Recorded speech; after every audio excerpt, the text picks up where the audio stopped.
कक्षा 10 रसायन विज्ञान पाठ 1 रासायनिक अभिक्रियाएं एवं समीकरण बहुविकल्पीय प्रश्न।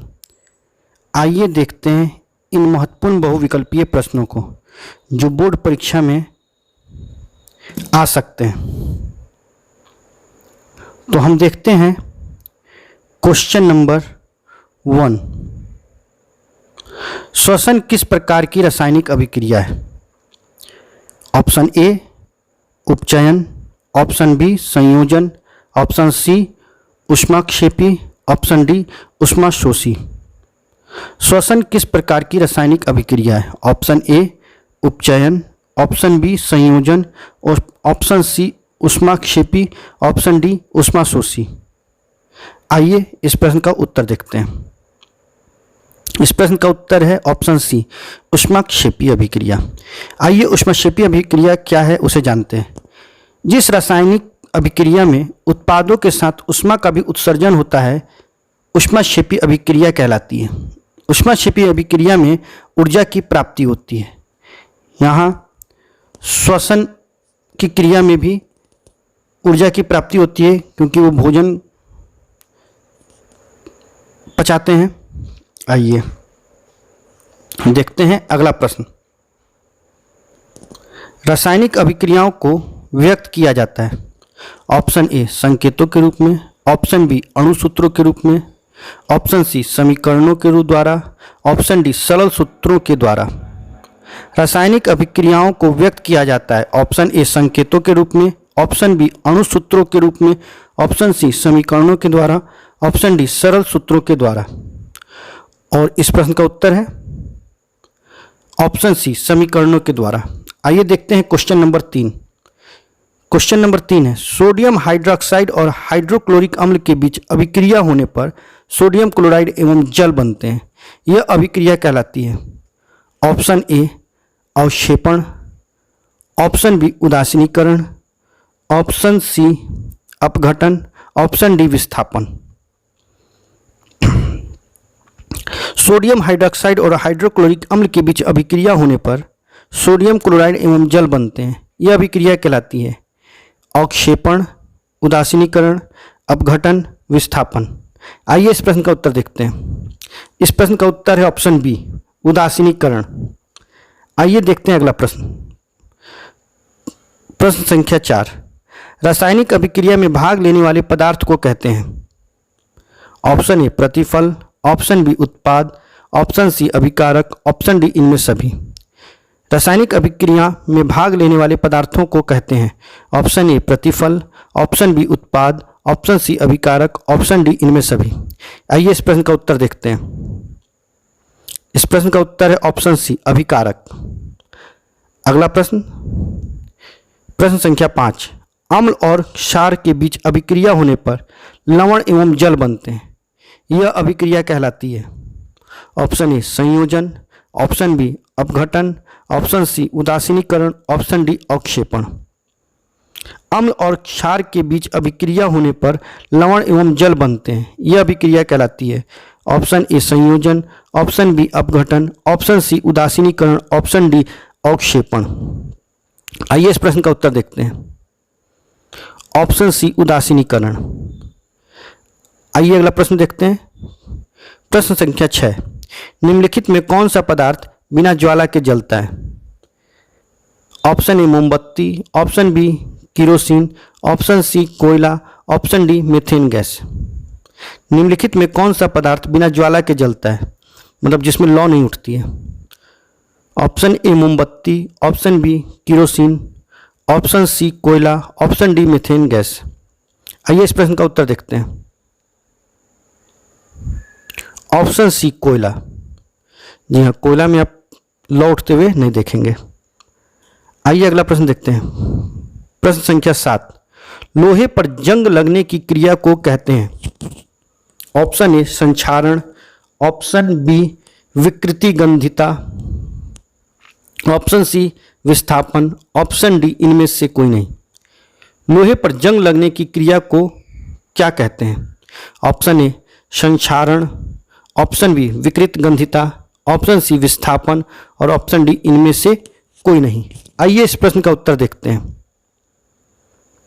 ऑप्शन ए संक्षारण। आइए समझते हैं। जब धातुओं का संपर्क वायु व नमी से होता है तो उसकी सतह पर अवांछनीय पदार्थ जैसे ऑक्साइड, कार्बोनेट, सल्फेट, सल्फाइड आदि बन जाते हैं। इसे ही संक्षारण कहते हैं। आप देखते होंगे कि लोहे पर लाल रंग की परत जो लग जाती है वो नमी और वायु के संपर्क में जब लोहा आता है तो उसी के कारण लगती है। इसीलिए हम लोग अक्सर अपने लोहे के ग्रिल वगैरह को पेंट कर देते हैं संक्षारण से बचाने के लिए। आइए देखते हैं अगला प्रश्न। प्रश्न संख्या 8। चांदी के संक्षारण के फलस्वरूप उस पर किस रंग की परत बनती है? ऑप्शन नंबर ए हरी, ऑप्शन नंबर बी उजली, ऑप्शन नंबर सी काली, ऑप्शन नंबर डी लाल। चांदी के संक्षारण के फलस्वरूप उस पर किस रंग की परत बनती है? ऑप्शन ए हरी, ऑप्शन बी उजली, ऑप्शन सी काली, ऑप्शन डी लाल। आइए इस प्रश्न का उत्तर देखते हैं और इस प्रश्न का उत्तर है ऑप्शन सी काली। चांदी पर काले रंग की परत जम जाती है संक्षारण पर होने पर। आइए देखते हैं अगला प्रश्न। प्रश्न नंबर 9।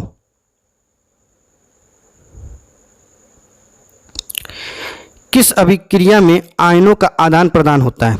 ऑप्शन ए संयोजन, ऑप्शन बी विस्थापन, ऑप्शन सी अपघटन, ऑप्शन डी अवक्षेपण।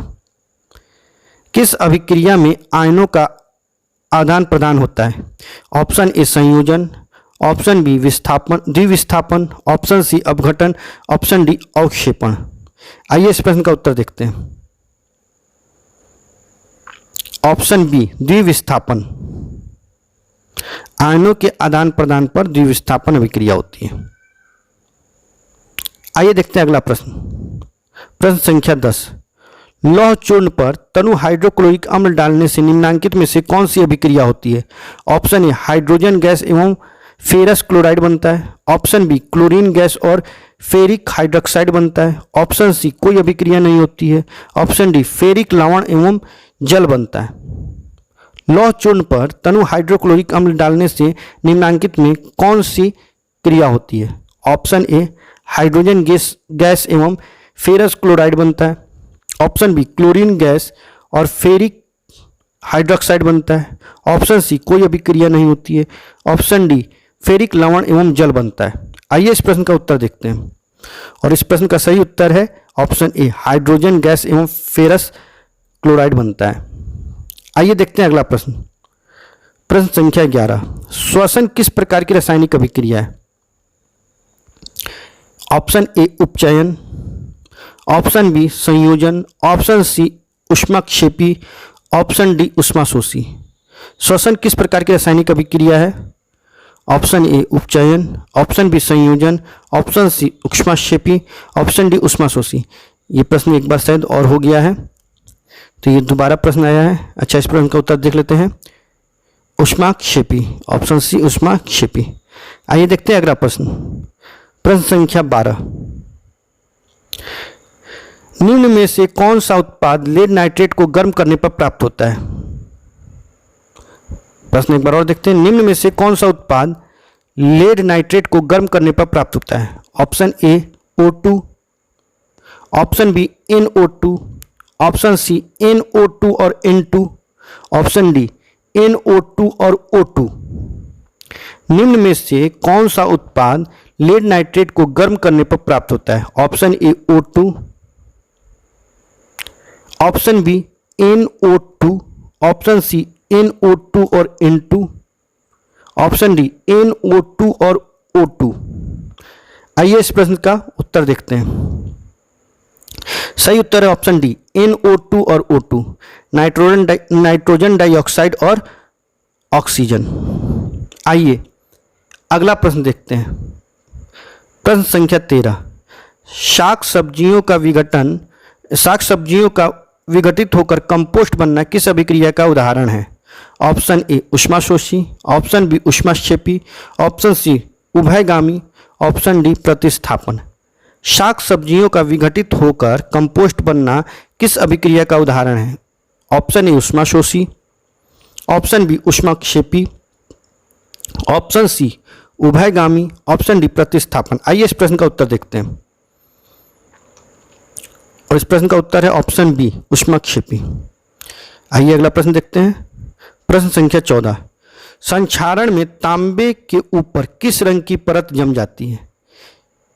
जब तांबे का संक्षारण होता है तो उसके ऊपर किस रंग की परत जमती है? ऑप्शन ए काले, ऑप्शन बी हरे, ऑप्शन सी सफ़ेद, ऑप्शन डी नीले।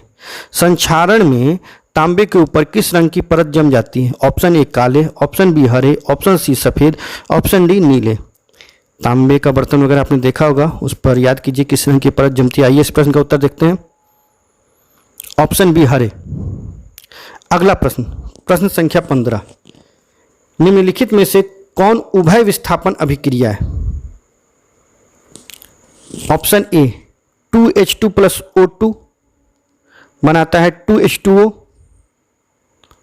Option B 2Mg plus O2 बनाता है 2MgO, option C AgNO3 plus NaCl बनाता है AgCl प्लस NaNO3, और option D H2 plus Cl2 बनाता है 2HCl। निम्नलिखित में से कौन उभय विस्थापन अभिक्रिया है?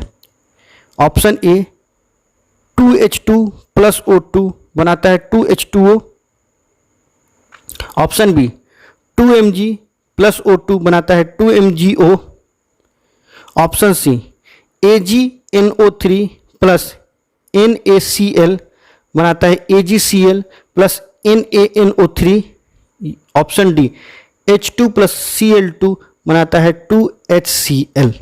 आइए इस प्रश्न का उत्तर देखते हैं। ऑप्शन सी AgNO3 प्लस NaCl बनाता है AgCl प्लस NaNO3। आइए इस प्रश्न को विस्तार पूर्वक देखते हैं। सिल्वर नाइट्रेट और सोडियम क्लोराइड में अभिक्रिया के फलस्वरूप सिल्वर क्लोराइड और सोडियम नाइट्रेट बना। यहाँ पे देखिए, यहाँ पे क्या हुआ कि उभय विस्थापन हुआ। ठीक, सिल्वर नाइट्रेट AgNO3 जो है वो सिल्वर नाइट्रेट कहलाता है और NaCl सोडियम क्लोराइड है। अब देखिए क्या हुआ कि यहाँ से क्लोरीन चला गया सिल्वर के पास और इसने सिल्वर क्लोराइड बना दिया, और वहाँ से नाइट्रेट चला गया सोडियम के पास और सोडियम नाइट्रेट बना दिया। तो यहाँ पे दोनों जगह विस्थापन हुआ, तो इसलिए इसे उभय विस्थापन कहेंगे। उभय मतलब दोनों। आइए अगला प्रश्न देखते हैं। प्रश्न संख्या 16, लोहा को जिंक से लेपित करने की क्रिया को कहते हैं? ऑप्शन नंबर ए संक्षारण, ऑप्शन नंबर बी गैल्वनीकरण, ऑप्शन नंबर सी पानी चढ़ाना, ऑप्शन नंबर डी विद्युत अपघटन। लोहा को जिंक से लेपित करने की क्रिया को कहते हैं? ऑप्शन नंबर ए संक्षारण, ऑप्शन नंबर बी गैल्वनीकरण, ऑप्शन नंबर सी पानी चढ़ाना, ऑप्शन नंबर डी विद्युत अपघटन। आइए इस प्रश्न का उत्तर देखते हैं। ऑप्शन नंबर बी गैल्वनीकरण। आइए गैल्वनीकरण के बारे में जानते हैं। गैल्वनीकरण एक धातु कार्मिक प्रक्रम है जिसमें इस्पात या लोहे के ऊपर जस्ते की परत चढ़ा दी जाती है। इससे धातुओं का क्षरण रुक जाता है, मतलब ये डायरेक्ट वायु और नमी के संपर्क में नहीं आ पाते हैं। तो वायु और नमी के डायरेक्ट संपर्क में आने से बचाने के लिए हम उस पर जस्ते यानी कि जिंक की परत चढ़ा देते हैं। ठीक, आइए अगला प्रश्न देखते हैं। प्रश्न संख्या 17, निम्नलिखित में से कौन एक अपघटन अभिक्रिया का उदाहरण नहीं है? ऑप्शन नंबर ए CaCO3 बनता है CaO प्लस CO2, 2KClO3 बनता है 2KCl प्लस 3O2 में। Option number C H2 plus Cl2 बनाता है 2HCl। डी मानव शरीर में भोजन का पचना। निम्नलिखित में कौन एक अपघटन अभिक्रिया का उदाहरण नहीं है? ऑप्शन नंबर ए CaCO3 बनाता है CaO प्लस CO2, 2KClO3 बनाता है 2KCl plus 3O2। Option number C H2 plus Cl2 बनाता है 2HCl। ऑप्शन डी मानव शरीर में भोजन का पचना। आइए इस प्रश्न का उत्तर देखते हैं। Option number C H2 plus Cl2 बनाता है 2HCl। यहाँ पे इस प्रश्न को विस्तार से समझते हैं। अपघटन अभिक्रिया में कोई पदार्थ अभिक्रिया के फलस्वरूप दो या अधिक पदार्थ बनाते हैं। यहाँ पे देखिए हाइड्रोजन और क्लोरीन मिलकर 2HCl में बदलते हैं। ठीक है, तो H2 प्लस Cl2 मिलकर बना रहे हैं 2HCl, जबकि बाकी सब दो दो में बदल रहे हैं। यहाँ पे ये H2 प्लस Cl2 मिलकर 2HCl हाइड्रोक्लोरिक अम्ल बना रहा है, यानी एक ही पदार्थ बन रहा है।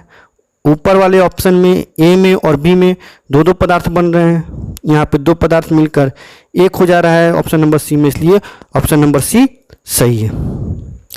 आइए क्वेश्चन नंबर 18 देखते हैं। अवक्षेपण अभिक्रिया से किस प्रकार का लवण प्राप्त होता है? ऑप्शन नंबर ए विलेय, ऑप्शन नंबर बी अविलेय, ऑप्शन नंबर सी दोनों, ऑप्शन नंबर डी इनमें से कोई नहीं। अवक्षेपण अभिक्रिया से किस प्रकार का लवण प्राप्त होता है? ऑप्शन नंबर ए विलेय, ऑप्शन नंबर बी अविलेय, ऑप्शन नंबर सी दोनों, ऑप्शन नंबर डी इनमें से कोई नहीं। आइए इस प्रश्न का उत्तर देखते हैं। ऑप्शन नंबर बी अविलेय। आइए जानते हैं अवक्षेपण अभिक्रिया के बारे में। जब दो विलयनों के बीच रासायनिक अभिक्रिया के फलस्वरूप किसी श्वेत ठोस पदार्थ का निर्माण हो जो जल में अविलेय हो तो उसे अवक्षेपण अभिक्रिया कहते हैं। यानी अवक्षेपण अभिक्रिया में एक ठोस पदार्थ बनता है जो कि जल में अविलेय होता है। ठीक, चलिए आइए देखते हैं अगला प्रश्न। प्रश्न संख्या 19। निम्नलिखित में से कौन एक रेडॉक्स अभिक्रिया है? ऑप्शन नंबर ए CaCO3 बनाता है CaO plus CO2, H2 plus Cl2 बनाता है 2HCl, CaO प्लस 2HCl बनाता है CaCl2 plus H2O। Option number D 2KClO3 बनाता है 2KCl प्लस 3O2। निम्नलिखित में से कौन एक रेडॉक्स अभिक्रिया है? ऑप्शन नंबर ए CaCO3 बनाता है CaO plus CO2, option number B H2 plus Cl2 बनाता है 2HCl, option number C CaO plus 2HCl बनाता है CaCl2 plus H2O, option number D 2KClO3 बनाता है 2KCl प्लस 3O2। आइए इस प्रश्न का उत्तर देखते हैं। इस प्रश्न का उत्तर है option number C CaO plus 2HCl बनाता है CaCl2 प्लस H2O। आइए इसको विस्तृत से जानते हैं, विस्तृत रूप से। वह अभिक्रिया जिसमें एक अभिकारक का ऑक्सीकरण और दूसरे का अपचयन हो तो इसे रेडॉक्स अभिक्रिया कहते हैं। एक में ऑक्सीजन मुक्त होता है और एक ऑक्सीजन ग्रहण कर रहा है। देखिए CaO है प्लस 2HCl है तो CaCl2 बन रहा है और H2O बन रहा है। तो यहाँ पे तो आप लोग समझ ही गए हैं विशेष रूप से। आइए देखते हैं अगला प्रश्न। प्रश्न संख्या 20। CuO प्लस H2 बनाता है Cu प्लस H2O। ये किस प्रकार की अभिक्रिया है? ऑप्शन नंबर ए उपचयन, ऑप्शन नंबर बी अपचयन, ऑप्शन नंबर सी उदासीनीकरण, option number D redox. CuO plus H2 बनाता है Cu प्लस H2O। ये किस प्रकार की अभिक्रिया है? ऑप्शन नंबर ए उपचयन, ऑप्शन नंबर बी अपचयन, ऑप्शन नंबर सी उदासीनीकरण, ऑप्शन नंबर डी रेडॉक्स। आइए देखते हैं इस प्रश्न का सही उत्तर। ऑप्शन नंबर बी अपचयन। इस प्रश्न का सही उत्तर है अपचयन। आइए जानते हैं अपचयन अभिक्रिया क्या है। जब किसी अभिक्रिया में किसी पदार्थ में ऑक्सीजन का ह्रास होता है तो इसे अपचयन अभिक्रिया कहते हैं। मतलब ऑक्सीजन निकल जाता है। अब यहाँ पे देखिए CuO प्लस H2 है, यहाँ पे Cu रह जा रहा है जबकि H2 के साथ O चला जा रहा है और ये जल बना दे रहा है। तो ये हमारा वीडियो यहीं पे समाप्त होता है।